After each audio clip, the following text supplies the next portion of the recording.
Hola, hola, ¿qué tal mis niños? Muy buenos días, bienvenidos sean ustedes a una sesión más de historia. Y bueno, continuamos trabajando con el Renacimiento, ¿ok? Que ha sido un tema en el que estamos, una época histórica en la que hemos estado trabajando.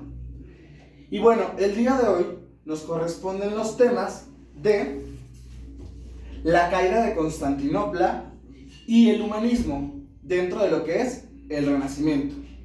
Constantinopla, ¿han escuchado alguna vez ese lugar? Probablemente no, o probablemente nada más el día de hoy en su clase de historia. ¿Por qué? Porque ese lugar como tal, hoy en día, ya no existe bajo ese nombre, pero aún existe. Hoy en día se llama Estambul y es la capital de Turquía. Ok, les cuento un poco. Como ustedes vieron en las clases pasadas, lo que es Inglaterra, Francia, España y Portugal se convirtieron en reinos muy importantes, ¿sí? Además del Imperio Bizantino. Todos estos fueron lugares de bastante importancia económica, pero en este momento los turcos que viven... Turquía se encuentra entre Asia y Europa. En ese momento el territorio turco era más pequeño.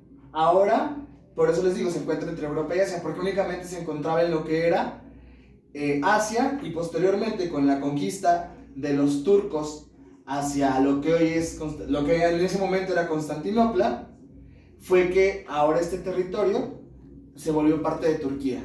Bueno, los otomanes vinieron a esta parte, tomaron Constantinopla y la convirtieron en su capital, ¿sí? Y esto provocó que todas estas capitales europeas que ya les había mencionado antes, estos reinos importantes, Portugal y España, tuvieran que buscar medidas para seguir teniendo compras con Asia, ya que Asia desde ese entonces, hoy lo vemos, hoy Japón, China, entre otros países asiáticos, son potencias mundiales de las que provienen muchas cosas. Pues desde esa época se obtenían muchísimas cosas de lo que es Asia, ¿sí? Pero entonces los turcos ya no permitían las rutas comerciales que hacían los españoles y portugueses. Entonces ellos tuvieron que empezar a buscar rutas distintas. ¿Recuerdan cuando vimos la población de América? Bueno, yo les conté un poco que cuando se descubre América, en ese momento no es porque se estuviera buscando en sí un continente nuevo, sino que estaban trazando una ruta comercial nueva, ¿sí? Hagan de cuenta, en el mundo se consideraba que, pues nada más, ya se sabía que la Tierra era redonda, pero no se consideraba como parte de nuestro planeta el continente americano. Por tanto, aquí tenemos lo que es Europa, tenemos Asia, y entonces los barcos lo que hacían era navegar, por ejemplo, de la península española hacia Asia, ¿ok?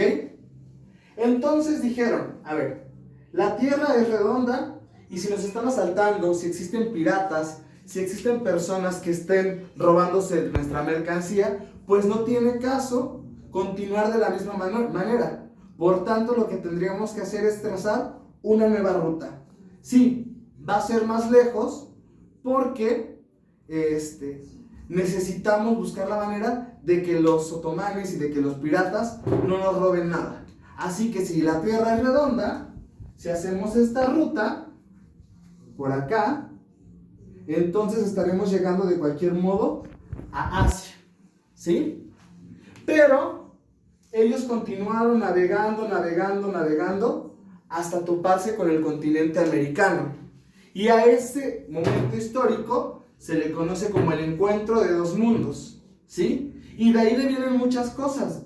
Deviene que los españoles y los portugueses conquistaran nuestros territorios americanos. Desde, por ejemplo, Estados Unidos fue conquistado por Inglaterra, Canadá por Francia e Inglaterra, México y muchos países como Colombia, todos los países hispanos por España, y por ejemplo Brasil por Portugal. Y de ahí le vienen cosas como nuestro idioma, nuestra religión, entre muchas otras cosas que vamos a ver en unas clases más adelante, justo en esas clases del encuentro de dos mundos, ¿ok? Pero hoy esto era importante porque tenemos que saber por qué Constantinopla cayó, por qué esta ciudad tan importante para los europeos cayó y quedó en manos de los turcos, ¿ok? Bien, también vamos a ver un poco sobre el humanismo. Nosotros ya vimos el Renacimiento, ¿sí? Bueno, estamos viendo el Renacimiento. Y en este tema del Renacimiento surge el humanismo. Se retoman ideas que surgieron de los griegos, de los romanos.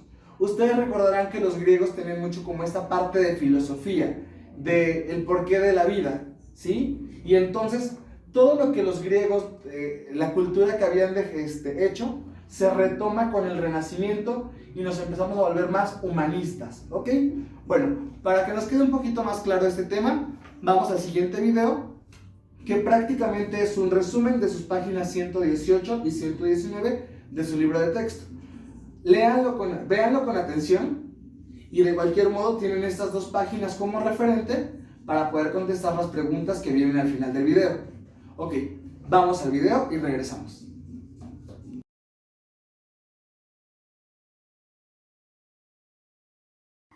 La caída de Constantinopla y el cierre de rutas comerciales. Constantinopla, capital del Imperio Bizantino, fue por casi un milenio punto clave para el comercio, pues se ubicaba en las fronteras entre Europa y Asia. Para el siglo XIV, la riqueza y el poderío militar del Imperio Bizantino habían disminuido, lo que permitió a los turcos otomanos apoderarse paulatinamente de sus dominios. Ellos provenían de Asia Central y profesaban la religión musulmana. En poco tiempo lograron conquistar Arabia, Egipto, el norte de África, Turquía y partes de Europa como los Balcanes y Hungría. En 1453, la ciudad de Constantinopla fue tomada por los otomanos, quienes la convirtieron en su capital y la nombraron Estambul, nombre que aún conserva. Al apoderarse de Constantinopla, los turcos cerraron el paso a los comerciantes europeos. Había que pagar precios muy altos para adquirir mercancías de Oriente, lo que provocó graves problemas en la economía europea. La rivalidad militar y mercantil entre los turcos y los europeos dio lugar a guerras a lo largo de los siglos XVI y XVII. Portugueses y españoles comenzaron a buscar nuevas opciones para comercializar directamente con los países de Oriente. Emprendieron viajes de exploración en el Océano Atlántico y las costas de África. El humanismo, una nueva visión del ser humano y del mundo. Entre el siglo XV y parte del XVI, las artes y el pensamiento tuvieron un periodo de esplendor llamado Renacimiento, que significa volver a nacer. El humanismo fue un movimiento intelectual europeo ligado al Renacimiento. Se originó en el siglo XV en la península itálica. Pensadores y artistas, al instalarse en ciudades italianas como Florencia, Venecia y Roma, promovieron la cultura y los valores de las antiguas civilizaciones griega y romana. Se reivindicó la reflexión y la investigación como los mejores medios para conocer el mundo, dejando de lado las creencias religiosas que predominaron en la Edad Media. Se empezó a representar a las divinidades con características humanas, tal como hicieron los antiguos griegos y romanos, pues se consideraba al ser humano el centro de la razón y el conocimiento. El humanismo muy pronto se difundió en varias regiones de Europa, especialmente en las universidades.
Muy bien, mis niños. Ya vimos el video y pues prácticamente es lo que yo ya les había explicado, obviamente un poquito más a fondo, y ya nos plantea aquí los siglos en los que esto sucedió. ¿Ok? Bien, como actividad número 1 es la resolución a las preguntas del video. Ok, como siguiente actividad van a contestar en su guía integrada las páginas 252 y 253 que nos hablan del Renacimiento como tal, para ahondar en la parte del humanismo. Ahora bien, quiero que, bueno, en el caso de quienes no tienen su libro, yo escaneo las páginas y se las hago llegar, ¿ok? Y por último, quiero que me realicen un cuento desde que empezamos a hablar del Renacimiento, ¿ok? Cómo se fue dando, cómo se crearon los reinos de Inglaterra, Francia, España y Portugal, y la caída de Constantinopla. Ahí es donde terminaría su cuento. ¿Queda claro? Tienen que hacerlo ilustrado, y esa es la actividad del día, las actividades del día de hoy. Que tengan un maravilloso día y recuerden que mañana tenemos clase de Zoom. Bueno, tenemos clase de español por Zoom, así que estén pendientes y estén muy listos por la mañana. Que tengan un maravilloso día. Hasta mañana.